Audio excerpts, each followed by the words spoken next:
Welcome my dear students. നമുക്ക് HRM ക്ലാസ്സിൻ്റെ അവസാനത്തെ ക്ലാസ്സിലേക്ക് എന്ത് ചെയ്യാം പോകാം. എനിക്ക് അലോട്ട് ചെയ്ത് തന്നിരുന്ന ടോപ്പിക്കുകളിലെ അവസാന ടോപ്പിക്കാണ് നമ്മൾ ഇന്ന് ഹാൻഡിൽ ചെയ്യാൻ പോകുന്നത്. And the name of the topic is employee retention. And what you mean by employee retention? Retention, you know what is retention? Retention means retaining or maintaining the employees in an organization. When an employee will be retained in an organization, how employees can be retained in an organization, that's our topic to study. എംപ്ലോയീസിനെ ഓർഗനൈസേഷനിൽ എങ്ങനെ നിലനിർത്താം എന്നുള്ളതാണ് നമ്മൾ നോക്കുന്നത്. നമുക്കറിയാം, ഓർഗനൈസേഷനെ സംബന്ധിച്ചിടത്തോളം employees are always termed as its back bone. Okay, ഓർഗനൈസേഷൻ്റെ ബാക്ക് ബോൺ ആണ് എംപ്ലോയീസ്.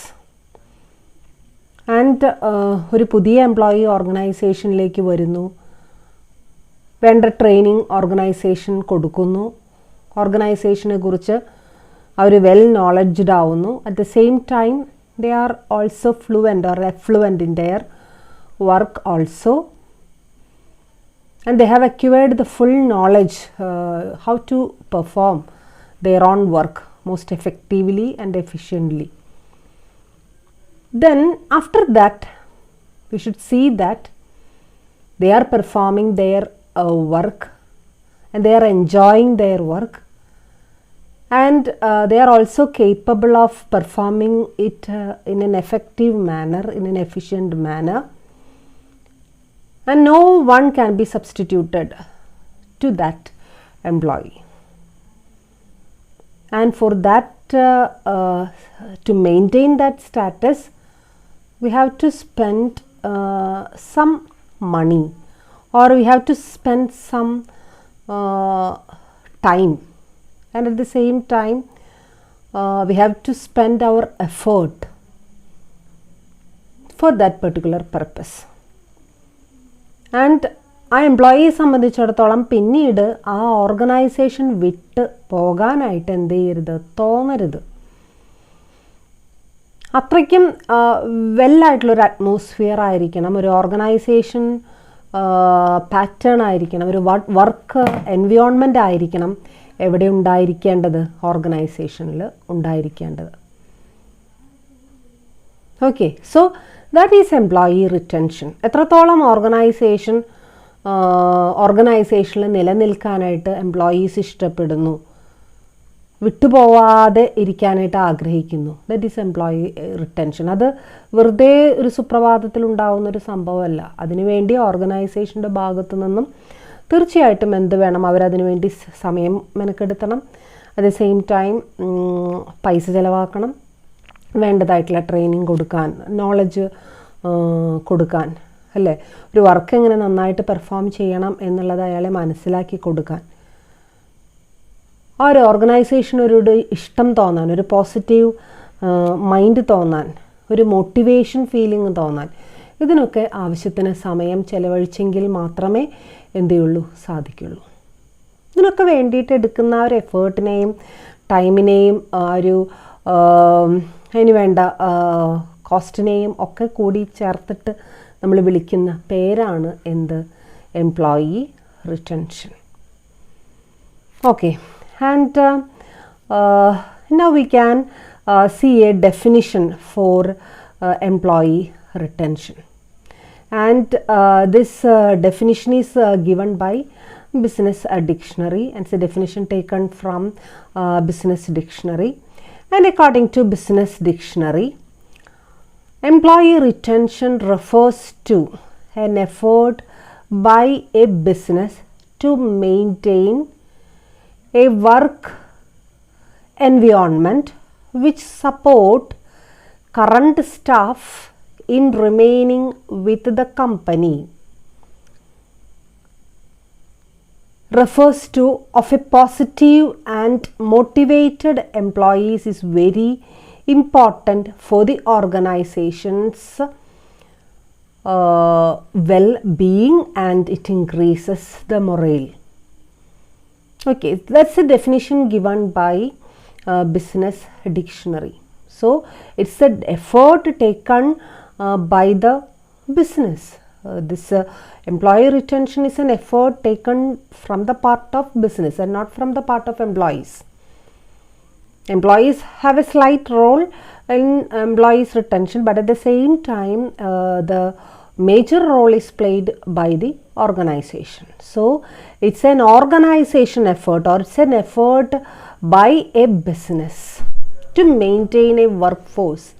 ഒരു വർക്ക് ഫോഴ്സിനെ അല്ലെങ്കിൽ ഒരു വർക്ക് എൻവിയോൺമെൻറ്റിനെ മെയിൻറ്റെയിൻ ചെയ്യാൻ വേണ്ടി ആ വർക്ക് എൻവിയോൺമെൻറ്റിൻ്റെ പ്രത്യേകത എന്താ? വിച്ച് സപ്പോർട്ട്സ് കറണ്ട് സ്റ്റാഫ് അല്ലേ? കറണ്ട് സ്റ്റാഫിനെ നിലവിൽ ആരൊക്കെയാണോ അവിടെ വർക്ക് ചെയ്യുന്നത് ആ കറണ്ട് സ്റ്റാഫിനെ സപ്പോർട്ട് ചെയ്യുകയും അതോടൊപ്പം തന്നെ ആ കമ്പനിയിൽ റിമെയിൻ ചെയ്യാനായിട്ട് അവരെ പ്രേരിപ്പിക്കുകയും ചെയ്യുന്ന ആ ഒരു, അതുപോലെ തന്നെ പോസിറ്റീവായിട്ടുള്ള മോട്ടിവേറ്റഡ് ആയിട്ടുള്ള എംപ്ലോയീസിനെ ക്രിയേറ്റ് ചെയ്യാനായിട്ട് അവർക്ക് സാധിക്കുന്നു. And it's also very important for the organisation. This employee retention as a process, it's very important to the organisation. It improves the employees morale, improves the employees morale. And സാധാരണ നിങ്ങൾ കേൾക്കുന്ന ഒരു വാക്കാണ് employees morale. And what is employees morale? Employees morale is a positive attitude or positive feeling or a love feeling in the mind of employees towards the organization. ഇത് എൻ്റെ ഓർഗനൈസേഷനാണ്, ഞാൻ ഇതിലെ ഒരംഗമാണ് എന്നൊക്കെയുള്ള ഒരു ഫീലിംഗ്, അതിനെയാണ് ഒരു പോസിറ്റീവ് അല്ലെങ്കിൽ എംപ്ലോയീസ് മൊറൈൽ എന്നുള്ള ഒരു കോൺസെപ്റ്റ് കൊണ്ട് നമ്മൾ എന്ത് ചെയ്യുന്നത് ഉദ്ദേശിക്കുന്നത്. Employees retention always improves this employees morale.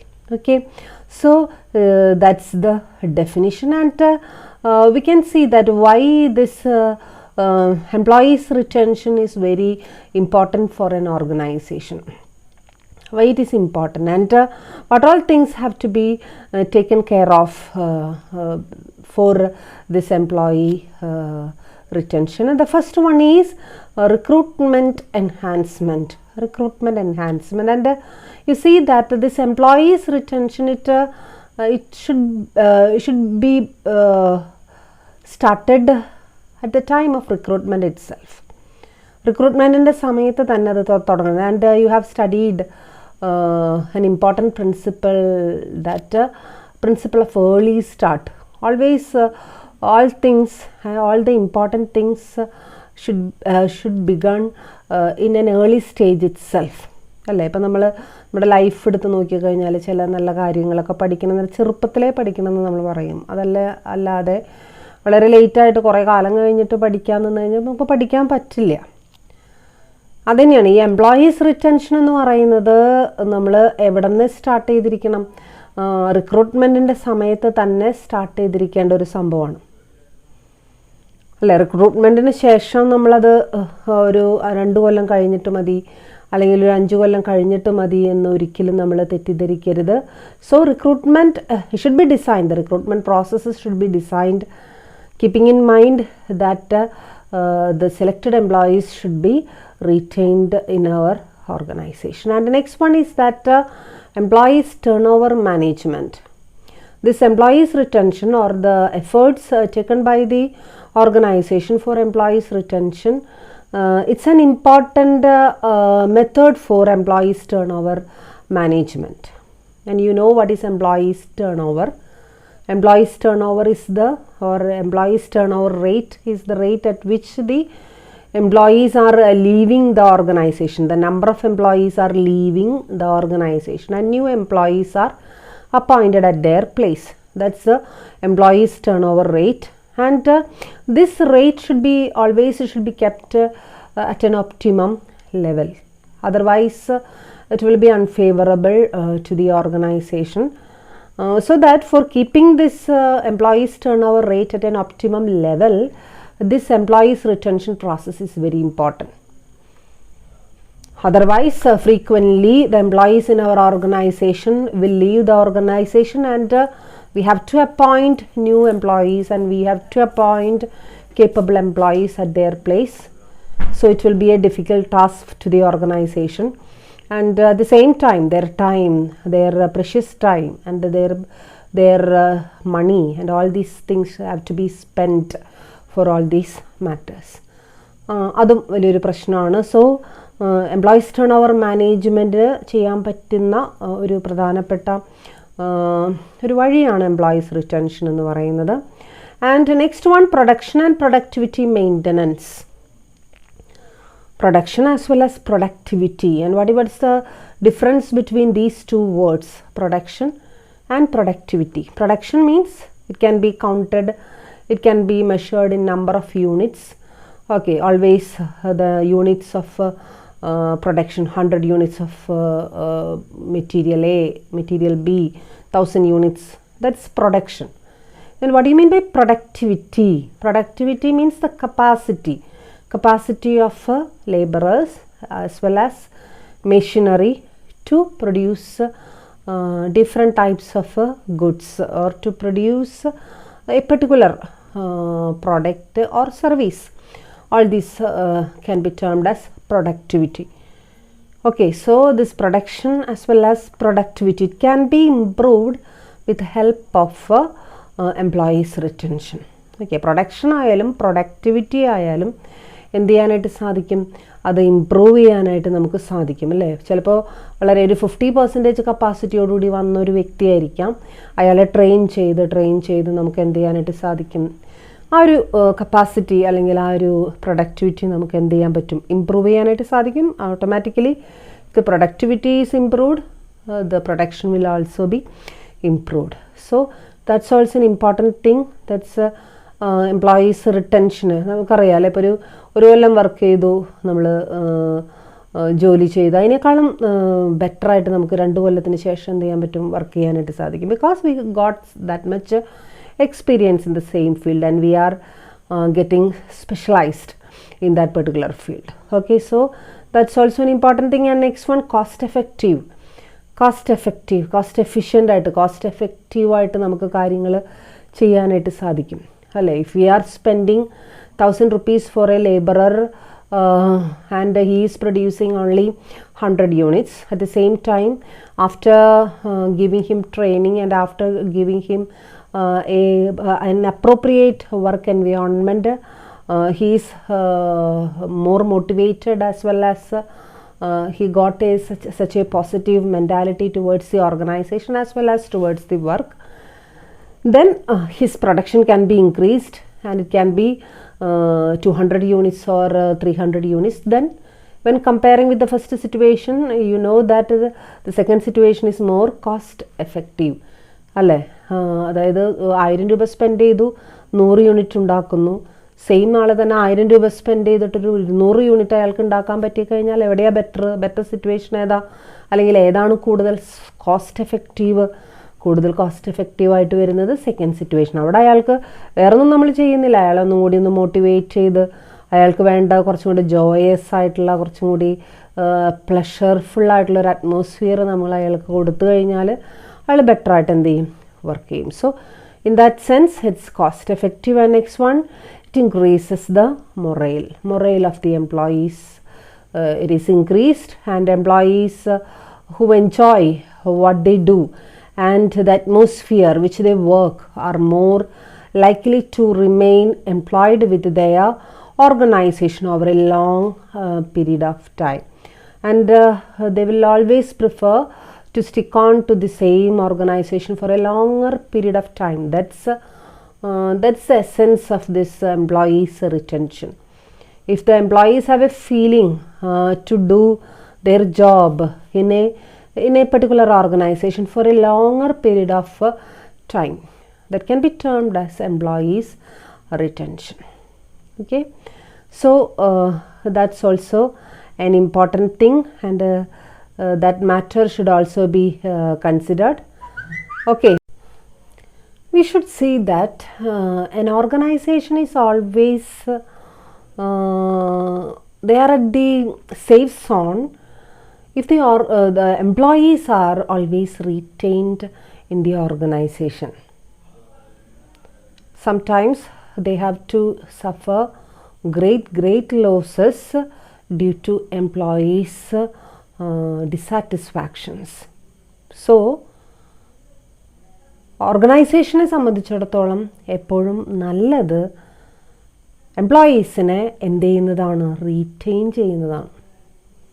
അതിനെ ജസ്റ്റിഫൈ ചെയ്യുന്ന കുറച്ച് റീസൺസ് ആണ് നമ്മൾ എന്ത് ചെയ്യുന്നത്, നോക്കുന്നത്. ഒന്നാമത്തെ കാര്യം എന്താണെന്ന് വെച്ച് കഴിഞ്ഞാൽ, an organization invest time and money in grooming an individual and make him ready to work and understand the corporate culture.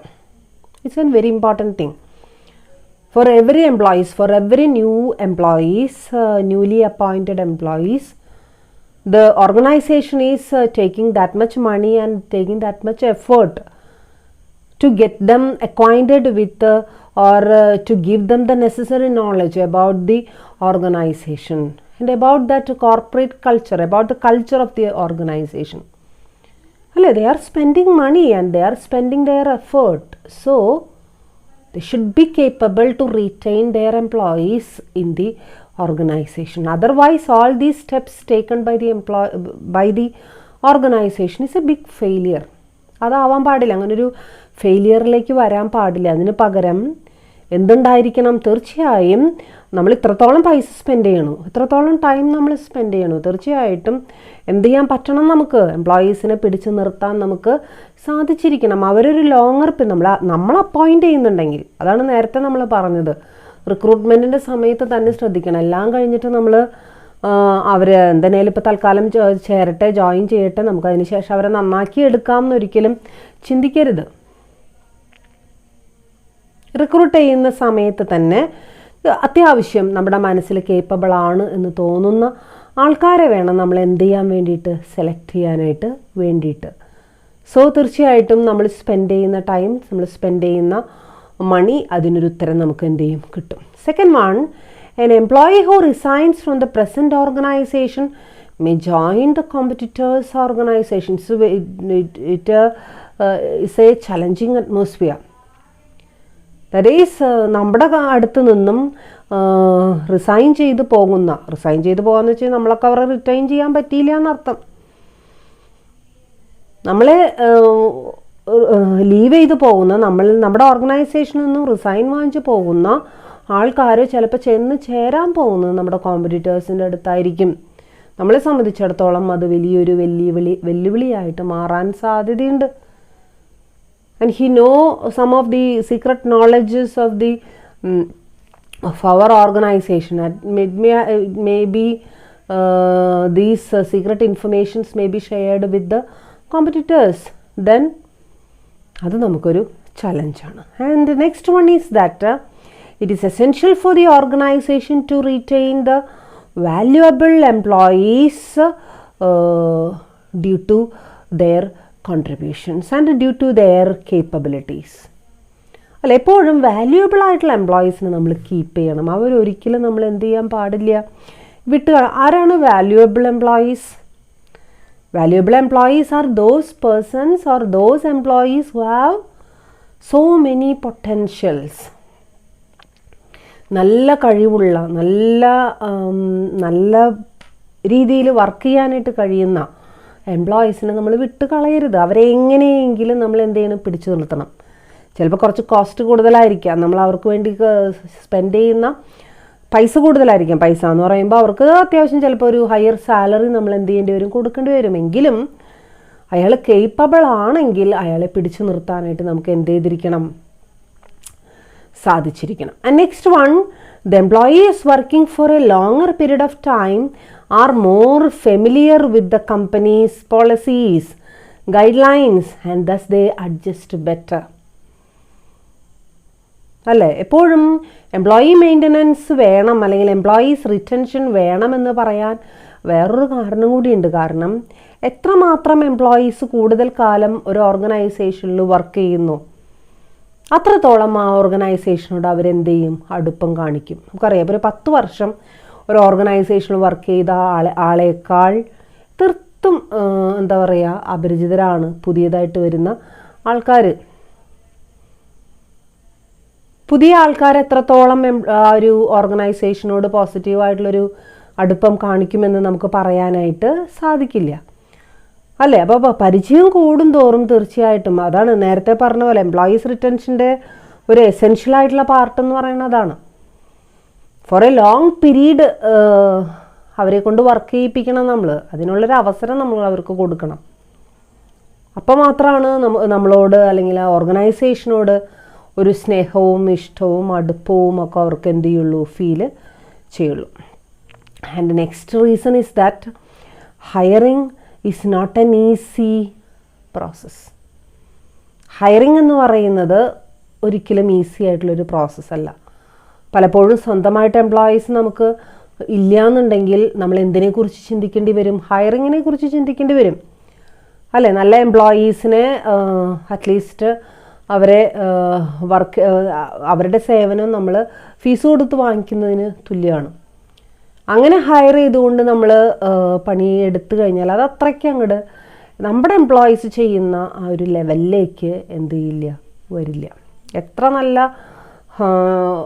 ആൾക്കാരെ നമുക്ക് കിട്ടിയാലും അവരെന്ത് ചെയ്യില്ല, നമ്മളുടെ സ്വന്തം എംപ്ലോയീസ് പോലെ അവർ വർക്ക് ചെയ്യില്ല. And next one is that it has been observed that individuals staying in an organisation for a longer period of time are more loyal towards the management and the organization. ഏറ്റവും കൂടുതൽ കാലം ഓർഗനൈസേഷനെ serve ചെയ്യുന്ന എംപ്ലോയീസിനെ സംബന്ധിച്ചിടത്തോളം അവർ കുറച്ചും കൂടി എന്താണ്, ലോയലാണ്. You know what is loyal? Loyal means കുറച്ചും കൂടി സ്നേഹം കാണിക്കുന്ന, ഇഷ്ടം കാണിക്കുന്ന, അടുപ്പം കാണിക്കുന്ന, അതാണ് ലോയൽ. ലോയൽ കസ്റ്റമേഴ്സിനെ കുറിച്ച് പഠിച്ചിട്ടുണ്ട്, brand loyalty. You know that what is brand loyalty?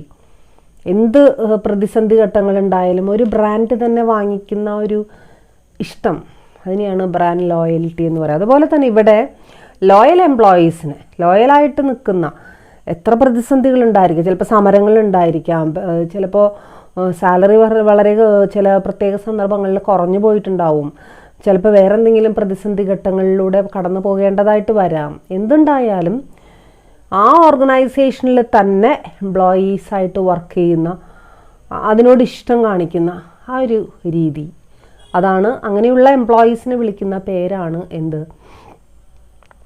Loyal employees. അപ്പോൾ നമ്മളിവിടെ ശ്രമിച്ചുകൊണ്ടിരിക്കുന്നത് ലോയൽ എംപ്ലോയീസിനെ എന്ത് ചെയ്യാൻ വേണ്ടിയിട്ടാണ്, ക്രിയേറ്റ് ചെയ്യാനായിട്ട് വേണ്ടിയിട്ടാണ്. സോ അവർ നമ്മളെ ഒരിക്കലും എന്ത് ചെയ്യില്ല, പറ്റില്ല. So these are the important reasons to justify the importance of employees retention in an organization. And then we have to see the adverse effects of poor employee retention.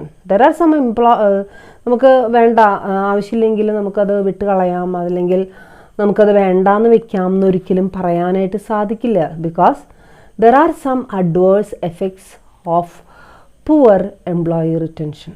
നമ്മൾ employee retention വേണ്ട രീതിയിൽ കൈകാര്യം ചെയ്തില്ല എന്നുണ്ടെങ്കിൽ പലപ്പോഴും നമ്മൾ ഉദ്ദേശിക്കാത്ത രീതിയിലുള്ള എഫക്റ്റുകൾ അതിനുണ്ടായി എന്ന് വരാം. ആ എഫക്റ്റുകൾ എന്തൊക്കെയാണ് എന്നുള്ളതാണ് നമ്മളിവിടെ നോക്കുന്നത്. ഫസ്റ്റ് വൺ എന്ന് പറയുന്നത് ലോസ് ഓഫ് കമ്പനീസ് നോളജ്. നമ്മൾ നേരത്തെ പറഞ്ഞു, അല്ലേ, നമ്മളിപ്പോൾ എംപ്ലോയീസിനെ റീറ്റെയിൻ ചെയ്യുന്നില്ല എന്നുണ്ടെങ്കിൽ, അല്ലെങ്കിൽ പുവർ റിട്ടൻഷനാണ് നമ്മുടെ ഓർഗനൈസേഷനിലുള്ളുവെങ്കിൽ അതിൻ്റെ അർത്ഥം എംപ്ലോയീസ് ഇടയ്ക്കിടയ്ക്ക് നമ്മുടെ ഓർഗനൈസേഷനിൽ നിന്ന് വിട്ടു പോകുന്നുണ്ടെന്നാണ്. അങ്ങനെ എത്ര എംപ്ലോയീസ്, അതാ ഒരു എണ്ണത്തിനെ സൂചിപ്പിക്കുന്നതാണ് എംപ്ലോയി ടേൺ ഓവർ റേറ്റ് എന്ന് പറയുന്ന കോൺസെപ്റ്റ്. നമ്മുടെ എംപ്ലോയീസ് ടേൺ ഓവർ റേറ്റ് എത്ര കണ്ടു കൂടുന്നോ അതിനനുസരിച്ച് നമ്മുടെ നോളജ് മീൻസ് നമ്മുടെ കമ്പനിയെക്കുറിച്ചിട്ടുള്ള വാല്യൂബിളായിട്ടുള്ള ഇൻഫർമേഷൻസ് ചോർന്നു പോകുന്നു എന്നുള്ളതാണ് അതിൻ്റെ അർത്ഥം. 10 പേരേ പോയുള്ളൂ, അതിൻ്റെ അർത്ഥം 10 പേർക്ക് അറിയാം നമ്മുടെ സീക്രട്സ് മീൻസ് കമ്പനിയെക്കുറിച്ചിട്ടുള്ള ചില വാല്യൂബിൾ ഇൻഫർമേഷൻസ്. ആ ഇൻഫർമേഷൻസ് 10 പേര് ബാക്കിയുള്ള അവർ ചെല്ലുന്ന ഓർഗനൈസേഷനുകളിലേക്കോ അല്ലെങ്കിൽ നമ്മുടെ കോമ്പറ്റീറ്റേഴ്സിൻ്റെ അടുത്തേക്കോ അവർ ലീക്ക് ചെയ്യും. അതിന് സംശയമില്ല, അത് സ്വാഭാവികമായിട്ടുള്ളൊരു മാനസിക പ്രകൃതിയാണ്. ഇനി 10 പേർക്ക് പകരം 25 പേരാ പോകുന്നതെങ്കിൽ 25 സ്ഥലത്തേക്കായിരിക്കും അത് സ്പ്രെഡ് ചെയ്യണേ. അതല്ല 100 പേരാണ് പോകുന്നതെങ്കിൽ 100 സ്ഥലത്തേക്കായിരിക്കും അത് സ്പ്രെഡ് ചെയ്യുന്നുണ്ടാവുക. ദെൻ റിറ്റൻഷൻ എത്ര കണ്ട് പരാജയമാണോ അത്ര കണ്ട് നമ്മുടെ കമ്പനിയുടെ വാല്യുബിൾ ഇൻഫർമേഷൻസ് ലീക്ക് ചെയ്ത് പോവും. പിന്നെ തീർച്ചയായിട്ടും നമുക്ക് കൺട്രോൾ ചെയ്യാൻ പറ്റില്ല. നമ്മുടെ കാര്യങ്ങൾ നമ്മുടെ കൈപ്പിടിയിൽ എന്ത് ചെയ്യില്ല, നിൽക്കില്ല. അങ്ങനെ നിൽക്കാതെ വരുമ്പോൾ പിന്നെ നമ്മൾ പതുക്കെ അടച്ചു പൂട്ടി പോകേണ്ട ഒരവസ്ഥയിലേക്ക് വരികയും ചെയ്യും. And next one is interruption of customer service. And you know that always customers they are dealing with our employees. ഒരു ബിസിനസ് സ്ഥാപനത്തിനെ സംബന്ധിച്ചിടത്തോളം അവരുടെ കസ്റ്റമേഴ്സ് എന്ന് പറയുന്നത് തീർച്ചയായിട്ടും വളരെ ഇമ്പോർട്ടൻ്റ് ആയിട്ടുള്ളൊരു സെക്ഷനാണ്. അതേപോലെ തന്നെ ഇമ്പോർട്ടൻ്റ് ആണ് എംപ്ലോയീസും. ബിക്കോസ് ഈ കസ്റ്റമേഴ്സ് പലപ്പോഴും ഡീൽ ചെയ്യുന്നത് മാനേജ്മെൻറ്റിനെ നേരിട്ടല്ല. ആരുമായിട്ട് ഡീൽ ചെയ്യണേ? എംപ്ലോയീസായിട്ടാണ് ഡീൽ ചെയ്യണേ. സോ ഓരോ എംപ്ലോയീസ് ഓരോ ദിവസം കൊഴിഞ്ഞു പോകുമ്പോൾ അതാരുമായിട്ടുള്ള ഡീലിങ്ങിനെയാണ് ബാധിക്കുന്നത്? കസ്റ്റമേഴ്സുമായിട്ടുള്ള ഡീലിങ്ങുകളെ, കോൺട്രാക്റ്റുകളെ ആണ് ബാധിക്കുന്നത്. ഇപ്പോൾ ഒരു കസ്റ്റമർ വന്നു, ഒരു എംപ്ലോയിനെ മീറ്റ് ചെയ്തു, ആ എംപ്ലോയി ആയിട്ടൊരു കരാറിൽ അല്ലെങ്കിൽ ഒരു ഡീലിങ്ങിൽ അയാൾ എടുത്തു. അത് കഴിഞ്ഞ് ഒരു 2 ദിവസം കഴിഞ്ഞപ്പോൾ ആ എംപ്ലോയി റിസൈൻ ചെയ്തു പോയി. തീർച്ചയായിട്ടും കസ്റ്റമർ സർവീസ് ഇൻറ്ററപ്റ്റഡ് ആവും അല്ലേ? പിന്നീട് ആ കസ്റ്റമർ വരുമ്പോൾ ചിലപ്പോൾ പഴയ എംപ്ലോയിനെ കാണില്ല. ചിലപ്പോൾ അവർ കൂടുതൽ അടുത്തിട്ടുണ്ടാവുക പഴയ എംപ്ലോയി ആയിട്ടായിരിക്കും അല്ലേ? അപ്പോൾ അങ്ങനെ വരുമ്പോൾ കസ്റ്റമർ സർവീസിന് അത് കാര്യമായിട്ട് എന്ത് ചെയ്യും? ബാധിക്കും. ഇന്ന് വന്ന് നോക്കിയ ആൾ അടുത്ത ദിവസം കാണുന്നില്ല എന്ന് പറയുമ്പോൾ തീർച്ചയായിട്ടും അത് എഫക്റ്റഡ് ആവും. ഓക്കെ, സോ അതൊരു വലിയൊരു പ്രശ്നമാണ്. അതുപോലെ തന്നെ next one is regain efficiency അല്ലേ? ഇപ്പോൾ ഒരു നല്ലൊരു എംപ്ലോയി ആയിരുന്നു, ആ എംപ്ലോയി നമ്മുടെ ഓർഗനൈസേഷനെ വിട്ടുപോയി. റീഗെയിൻ എഫിഷ്യൻസി എന്ന് വെച്ച് കഴിഞ്ഞാൽ വൺസ് നഷ്ടപ്പെട്ടു പോയ, ലോസായിട്ട് പോയിട്ടുള്ള എഫിഷ്യൻസിനെ റീഗെയിൻ ചെയ്യുക, വീണ്ടും തിരിച്ചു പിടിക്കുക അല്ലേ? കുറച്ച് എംപ്ലോയീസ് നമുക്കുണ്ടായിരുന്നു, നല്ല എഫിഷ്യൻ്റ് ആയിരുന്നു, നന്നായിട്ട് വർക്ക് ചെയ്യുമായിരുന്നു. അവർ നമ്മൾ മര്യാദയ്ക്ക് സാലറി കൊടുക്കാത്ത കാരണം അവരെന്ത് ചെയ്തു? ഓർഗനൈസേഷനിൽ നിന്ന് വിട്ടുപോയി. ഇനി അവർക്ക് പകരം പുതിയ ആൾക്കാരെ നമ്മൾ കൊണ്ടുവന്ന് ആ ഒരു പഴയൊരു അവസ്ഥയിലേക്ക്, പഴയൊരു ആ എഫിഷ്യൻസിയിലേക്ക് തിരിച്ചു കൊണ്ടുവരാന്ന് പറഞ്ഞു കഴിഞ്ഞാൽ പെട്ടെന്ന് നടക്കുന്നൊരു കാര്യമല്ല. മനസ്സിലായോ? ഒരു എഫിഷ്യൻസി റീഗെയിനിങ് എന്ന് പറയുന്നത് എളുപ്പത്തിൽ നടക്കുന്ന ഒരു പരിപാടിയല്ല. സോ അതും നമ്മൾ എന്ത് ചെയ്തിരിക്കണം? ശ്രദ്ധിച്ചിരിക്കണം. ചുരുക്കത്തിൽ പറഞ്ഞാൽ എംപ്ലോയീസ് റിറ്റൻഷൻ എന്ന് പറയുന്നത് നമ്മളെ വെറുതെ റിക്രൂട്ട്മെൻറ്റ് നടത്തി കുറച്ച് സെലക്ഷൻ പ്രൊസീജിയർ എടുത്തു, നല്ല എംപ്ലോയീസിനെ ഓർഗനൈസേഷനിൽ വെച്ചു, അതുകൊണ്ട് മാത്രം കാര്യമില്ല എന്നുള്ളത് നമുക്കിപ്പോൾ മനസ്സിലായി. അതിനോടനുബന്ധിച്ചിട്ടാണ് ഇപ്പോൾ കഴിഞ്ഞ ക്ലാസ്സിൽ 2 ടോപ്പിക്കുകൾ നമ്മൾ പഠിച്ചിട്ടുണ്ടായിരുന്നു. അതേതൊക്കെയായിരുന്നു? ഒന്ന് എംപ്ലോയീസിൻ്റെ ഇൻഡക്ഷനും അല്ലേ? ഇൻഡക്ഷന് വിളിച്ച വേറൊരു പേരെന്താ? ഓറിയൻറ്റേഷനും. രണ്ടാമത് നമ്മൾ കണ്ടത് സോഷ്യലൈസേഷനുമായിരുന്നു. ഇനി ഇത് രണ്ടും കഴിഞ്ഞതിന് ശേഷമാണ് അടുത്ത ഇതിലേക്ക് നമ്മൾ കടന്നത്, ദറ്റ് ഈസ് എംപ്ലോയീസ് റിറ്റൻഷൻ. അപ്പോൾ നമുക്ക് മനസ്സിലായല്ലോ, ഒരു അഡ്വാൻസ്ഡ് സ്റ്റെപ്പ് സെലക്ട് ചെയ്ത് മാത്രം നിർത്തിയാൽ പോരാ, വീണ്ടും വീണ്ടും കാര്യങ്ങൾ ചെയ്യാനായിട്ട് ബാക്കിയുണ്ട്. എംപ്ലോയീസിനെ സംബന്ധിച്ചിടത്തോളം, ഓർഗനൈസേഷനെ സംബന്ധിച്ചിടത്തോളം എംപ്ലോയീസ് ഓർഗനൈസേഷനിൽ നിലനിർത്തി കൊണ്ടുപോകുക എന്ന് പറഞ്ഞു കഴിഞ്ഞാൽ അത്ര ഈസി ആയിട്ടുള്ള ടാസ്ക് അല്ല എന്ന് നമുക്ക് മനസ്സിലായി. ഓക്കെ, ഇപ്പോൾ ഏകദേശം എംപ്ലോയി റിറ്റൻഷൻ എന്താണ്, അതിൻ്റെ പ്രത്യേകത എന്താണ്, അതിനെന്തൊക്കെ നമ്മൾ ശ്രദ്ധിക്കണം, അതിൽ എന്താണത് ഇമ്പോർട്ടൻ്റ് ആണെന്ന് പറയുന്നത്, അറ്റ് ദ സെയിം ടൈം അതിന് പുവർ റിറ്റൻഷൻ ആണെങ്കിൽ എന്തൊക്കെയായിരിക്കും അതിനുണ്ടാവുന്ന ബാഡ് എഫക്ട്സുകൾ, ഇതൊക്കെയാണ് ഈ ക്ലാസ്സിൽ നമ്മൾ എന്ത് ചെയ്തത് കണ്ടത്. ഓക്കെ, അപ്പോൾ നമ്മുടെ ടോപ്പിക്കുകൾ എന്ത് ചെയ്തു അവസാനിച്ചു. ഞാൻ പറഞ്ഞു ഹ്യൂമൻ റിസോഴ്സ് മാനേജ്മെൻറ്റ് ഫുൾ ടോപ്പിക്കല്ല, എനിക്ക് അലോട്ട് ചെയ്ത് തന്നിരുന്ന ടോപ്പിക്കുകൾ ഞാൻ എന്ത് ചെയ്തു അവസാനിപ്പിച്ചു. എനിക്ക് അലോട്ട് ചെയ്ത് തന്നിരുന്നത് ഹ്യൂമൻ റിസോഴ്സ് പ്ലാനിങ് മുതലാണ് അല്ലേ? ഹ്യൂമൻ റിസോഴ്സ് പ്ലാനിങ് എന്താണ്? ഹ്യൂമൻ റിസോഴ്സ് പ്ലാനിങ് അതിൻ്റെ പ്രോസസ്സ് എങ്ങനെയാണ്, അതിൻ്റെ ഡിഫറെൻറ്റ് സ്റ്റെപ്സുകൾ എന്തൊക്കെയാണ്, ഏതൊക്കെ തരത്തിലുള്ള ഹ്യൂമൻ റിസോഴ്സ് പ്ലാനിങ്ങുകളുണ്ട് അല്ലേ? അതുപോലെ തന്നെ നമ്മൾ തുടക്കത്തിൽ തന്നെ കണ്ട ഏറ്റവും പ്രധാനപ്പെട്ട ഒരു ടോപ്പിക്കായിരുന്നു ഹ്യൂമൻ റിസോഴ്സ് മാനേജ്മെൻറ്റിൻ്റെ തന്നെ പ്രധാനപ്പെട്ട കോൺസെപ്റ്റുകൾ എന്തൊക്കെയാണെന്നുള്ളത് അല്ലേ. ആ കോൺസെപ്റ്റുകളെ ബേസ് ചെയ്തിട്ടാണ് നമ്മൾ മുന്നോട്ട് പോയിക്കൊണ്ടിരുന്നത്. അവസാനം അത് നമ്മൾ ജോബ് സാറ്റിസ്ഫാക്ഷൻ എന്നുള്ള ഒരു ഇതുവരെ എത്തി. Job analysis, job description, job specification, job design, job redesign, job simplification, job satisfaction എന്നൊക്കെ പറയുന്ന ഒരു മേഖലകളിലൊക്കെ നമ്മൾ സഞ്ചരിച്ചു. ഇതൊക്കെയാണ് മെയിനായിട്ടുള്ള എലമെൻറ്റ്സ് അല്ലെങ്കിൽ മെയിനായിട്ടുള്ള കോൺസെപ്റ്റുകൾ എന്ന് നമ്മൾ പറയുന്നത്. അതിനുശേഷം നമ്മളിത് എന്തൊക്കെ ജോബ് ഡിസ്ക്രിപ്ഷൻ എന്താണ്, സ്പെസിഫിക്കേഷൻ എന്താണെന്ന് വ്യക്തമായിട്ട് നമ്മൾ പഠിച്ചിട്ടുണ്ടായിരുന്നു. ഓർമ്മയുണ്ടാവുമെന്ന് വിചാരിക്കുന്നു. അതിനുശേഷം നമ്മൾ റിക്രൂട്ട്മെൻറ്റ് ആൻഡ് സെലക്ഷൻ എന്ന് പറയുന്നൊരു ടോപ്പിക്കിൽ എങ്ങനെ റിക്രൂട്ട്മെൻറ്റ് സെലക്ഷൻ തമ്മിലുള്ള വ്യത്യാസം എന്താണ്, അതുപോലെ തന്നെ സെലക്ഷൻ്റെ പ്രധാനപ്പെട്ട സ്റ്റെപ്പുകൾ എന്തൊക്കെയാണ് അല്ലേ, പഠിച്ചതായിട്ട് ഓർക്കുന്നുണ്ടായിരിക്കും. അതുപോലെ തന്നെ സെലക്ഷൻ ടെസ്റ്റുകൾ ഏതൊക്കെയാണ് എന്നൊക്കെ നിങ്ങൾ പഠിച്ചിട്ടുണ്ടാവും. പഠിച്ചിട്ടില്ലെങ്കിൽ എത്രയും പെട്ടെന്ന് അത് വായിച്ചു നോക്കുക. അതോടൊപ്പം തന്നെ നമ്മൾ കണ്ട അടുത്ത ടോപ്പിക്കായിരുന്നു നമ്മൾ ഇൻഡക്ഷനെ കുറിച്ച് പഠിച്ചു, പ്ലേസ്മെൻറ്റിനെ കുറിച്ച് പഠിച്ചു അല്ലേ. ഇൻഡക്ഷൻ, പ്ലേസ്മെൻറ്റ്, ട്രെയിനിങ് എങ്ങനെയാണ് കൊടുക്കുക എന്നുള്ളതൊക്കെ നമ്മൾ എന്ത് ചെയ്തു പഠിച്ചിരുന്നു.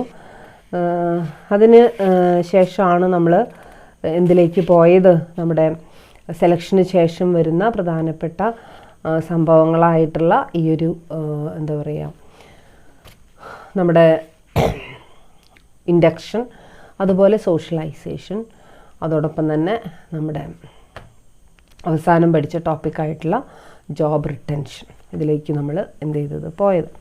സോ നന്നായിട്ട് വായിച്ചു നോക്കിക്കഴിഞ്ഞാൽ പഠിക്കാവുന്നൊരു ടോപ്പിക്കാണ്. അധികം വായിച്ച് ബുദ്ധിമുട്ടേണ്ടതില്ല. നമുക്കൊക്കെ പരിചയമുള്ള സ്റ്റെപ്സുകളും പ്രോസസ്സുകളും ഒക്കെയാണ് അതിൽ പറയുന്നത്. പ്രത്യേകിച്ച് വലിയ കോംപ്ലക്സ് ആയിട്ടുള്ള കാര്യങ്ങളൊന്നും HRMൽ പറയുന്നില്ല. അതുകൊണ്ട് തന്നെ ഒരുവിധം കുട്ടികൾ നന്നായിട്ട് മാർക്ക് സ്കോർ ചെയ്യുന്നൊരു സബ്ജക്റ്റാണ് ഹ്യൂമൻ റിസോഴ്സ് മാനേജ്മെൻറ്റ് എന്ന് പറയുന്നത്. സോ നന്നായിട്ട് നിങ്ങൾ എന്ത് ചെയ്യുക, പഠിക്കുക, നന്നായിട്ട് വായിച്ചു നോക്കുക.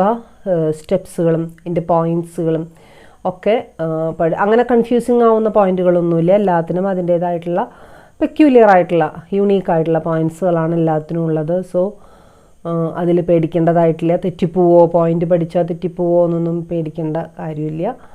സോ എല്ലാവരും നന്നായിട്ട് എന്ത് ചെയ്യുക, പഠിക്കുക, വായിച്ചു നോക്കുക. സോ ഇത് ഫൈനൽ ഇയറാണ്. സോ നന്നായിട്ട് പ്രിപ്പയർ ചെയ്ത് പഠിക്കുക. അപ്പോൾ എല്ലാവർക്കും എക്സാമിനേഷന് ഓൾ ദ ബെസ്റ്റ്. എക്സാമിനേഷൻ ആയിട്ടില്ല എങ്കിലും മുൻകൂട്ടി തന്നെ അതിനുള്ള വിഷസ് എന്ത് ചെയ്യാണ്, തരികയാണ്. നന്നായിട്ട് പഠിക്കുക, നല്ല മാർക്ക് സ്കോർ ചെയ്യുക. Okay, thank you.